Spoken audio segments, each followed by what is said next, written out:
In this lesson, we're going to learn how to develop the overall image for the video project that you're going to be creating.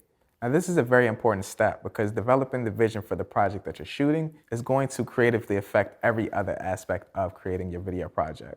The overall vision for the project is going to house the emotion, it's going to house the color palette that you choose for the project, it's going to house the different angle choices that you decide to film for the project.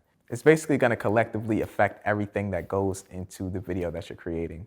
I've gone into projects before where I didn't develop the vision beforehand in pre-production, and everything just kind of turns into randomness. It doesn't feel cohesive. It doesn't feel like a collective piece when the vision is off throughout the visual project. The first step into developing your vision for the project that you're going to be filming is determining the mood that you're looking to push throughout the project. For me, it's usually just listening to a song. It could be as simple as you talking to a client beforehand about the overall emotion that they're looking to push throughout the project. But referencing source material is the easiest way to figure out the mood that you're looking to push throughout the project. The next thing that I typically go into is just the overall color scheme that I'm going to be trying to choose for the projects. Color motivates mood. Typically, if you're listening to something that has a sadder vibe to it, you're going to want more of a muted color palette or something that's a lot cooler. Whereas something that's lovey goes towards the warm side, and it's just about developing the overall emotion and choosing colors that are relevant to that. From here, it's me thinking about overall effects and looks that I might want to implement into the project. Whether it be me deciding to choose a certain filter for the look, whether it be me deciding to choose a certain effect in post for the project. These are all things that I like to think about in the pre-production process. From here, I like to reference a lot of other projects that are similar to the one that I'm going to be filming in terms of overall visual content that I'm looking to achieve. These don't have to necessarily be the same in terms of genre or the same type of content that I'm filming, but if they look very similar visually to what I want to achieve in the post-production process, this is something that I like to reference. For me, I primarily do a lot of music video production, so I tend to get a lot of the inspiration that I'm looking for within my projects, looking at other music videos. But I gather inspiration from a lot of different places: Instagram, YouTube, movies, Twitter, just online. I think one really good tip in terms of developing an overall inspiration for a project is starting to save the different imagery that you like into a central place. So for me with music video production, one place that I love to go to get inspiration from is the Internet Music Video Database. And this is imvdb.com. It's every genre that you could ever think of, and it's in one central space, which makes it very simple and easy for you to go to get inspiration for your projects. One of the great things about going through and developing an overall vision for your project is that you're able to screenshot these images to keep for you to be able to reference back when you're actually filming the project. Or it's going to help you a lot within the next step that we're going to go over, which is creating an overall treatment for your video project. One huge thing that I always keep in mind while I'm gathering inspiration for the video project that I'm going to be filming is how I can use this visual reference and flip it into something that's going to be original for myself. Everything that you do, you want to be original in a sense. It's never going to be fully original. It's always going to be somebody who's created something already.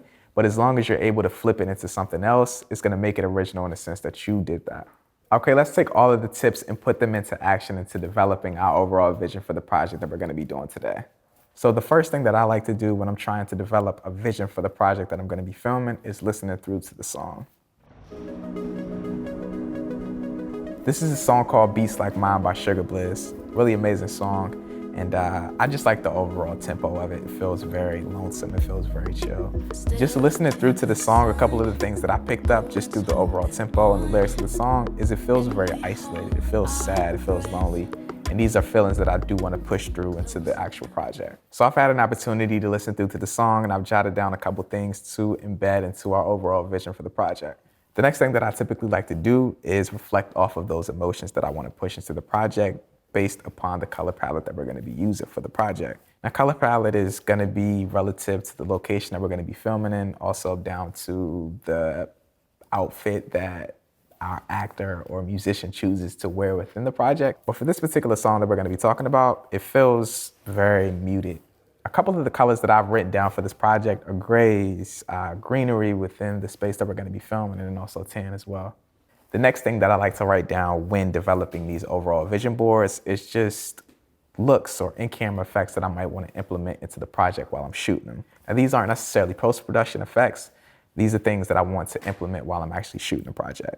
Two things that I've written down are Black Pro Mist This is a supplementary filter that you can apply to a lens that gives your overall image a very bloomed, a very washed out look. And the next thing is overlay blurs. These can be achieved by putting some sort of piece of glass or some sort of plastic in front of the lens.